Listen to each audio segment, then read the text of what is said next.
සුබ දවසක් කියලා පිළිගන්නවා Yamadori Lanka YouTube channel එකට.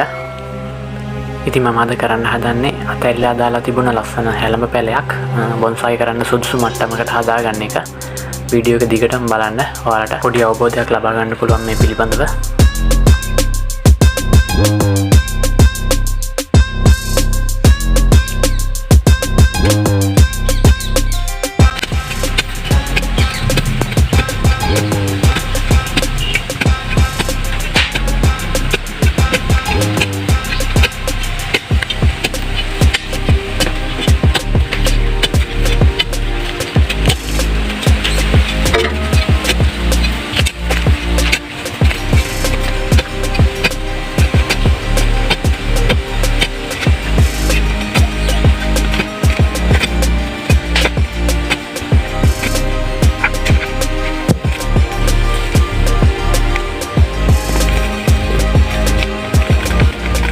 ඉතින් මම හැලඹ පැලේ මෙන්න මේ විදිහට ගලව ගත්තා. දැන් තියෙන්නේ ගහේ මුල් අතු අපිට අවශ්‍ය හැඩයට කපාගෙන ගහට වර්ධනය වෙන්න සුදුසු මාධ්‍යයක අපි මේක හිටව ගන්න ඕන. ඒ වගේම අපිට ගහට වර්ධනය වෙන්න ඉඩ දීලා ටික කාලයක් අපිට ඉවසීමෙන් බලාගෙන ඉන්න වෙනවා.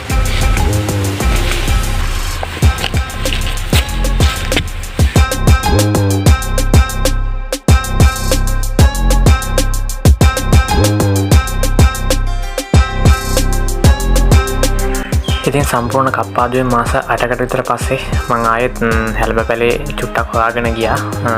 අනිත් පැලත් එක්ක බලද්දි මට ගොඩක් මග ඇරුණ පැලයක් තමයි මේ පැලේ. ඉතින් මෙන්න මේ විදිහට චුට්ටක් අමාරුවෙන් හොයාගත්තා.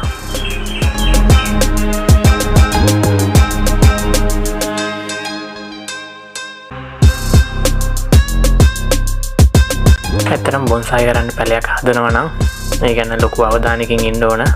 ඒත් මට මේ පැලේට ලොකු අවධානයක් දෙන්න බැරි වුණා. ඒ හින්දාම මේ පැලේ විතර ලොකු වර්ධනයක් මට පේන්න තිබ්බේ නෑ. ඒත් මම මේක ලස්සනට කප්පාදු කරලා මම මෙතනින් එහාට හදාගෙන යනවා.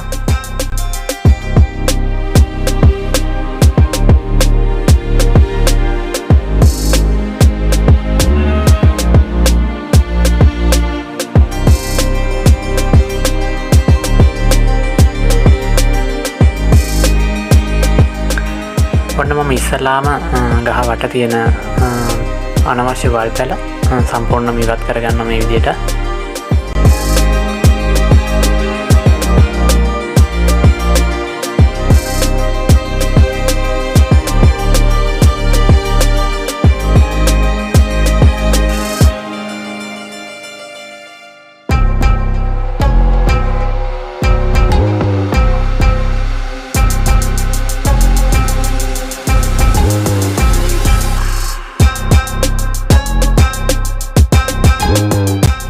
ඊට පස්සේ අපි ගහට අනවශ්‍ය අතු ටික අපි ඉවත් කරගන්නවා. අපිට ඕන හැඩයට තියෙන අතු ටික තියාගෙන ඊටු ටික සම්පූර්ණයෙන්ම අයින් කරලා දානවා.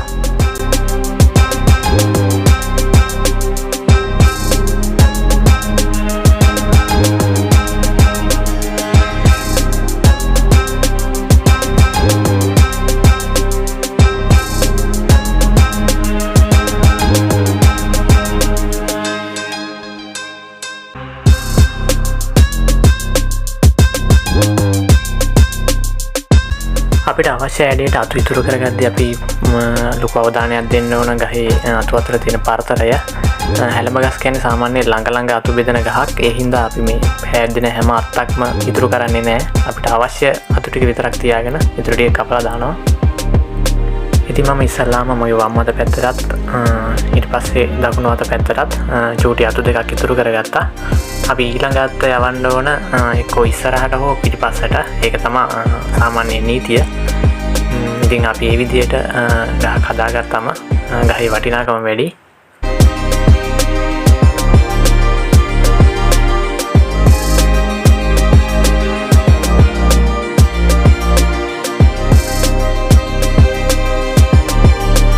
ඒ වගේම ගහක අත්තක් කපාගත්තේ අපි ගහේ අත්තේ ටේපරේ ගැන චුට්ටක් සැලකිලිමත් වෙන්න ඕන. ලස්සනට අංශක 45කට සාමාන්‍යයෙන් කපාගත්තම ලස්සනට ටේපරේ හැදිලා එනවා. මම මේ ගහේ සාමාන්‍ය මුදුන් අත්ත කියන්නේ උඩට යන අත්ත මම කැපුවේ නෑ, කපාදුවක් කරේ නෑ. මට ඒ ගහ තව පොඩ්ඩක් වර්ධනය කරගන්න ඕන හින්දා මම ඒක ඉතුරු කරගත්තා. ඉතින් මම මේ විදිහට දැනට මේ ගහේ වැඩ ටික අවසන් කරගන්නවා. අපි ඉස්සරහට තව ලස්සන වීඩියෝ එකකින් හම්බෙමු මේ හැලඹ ගහත් එක්ක.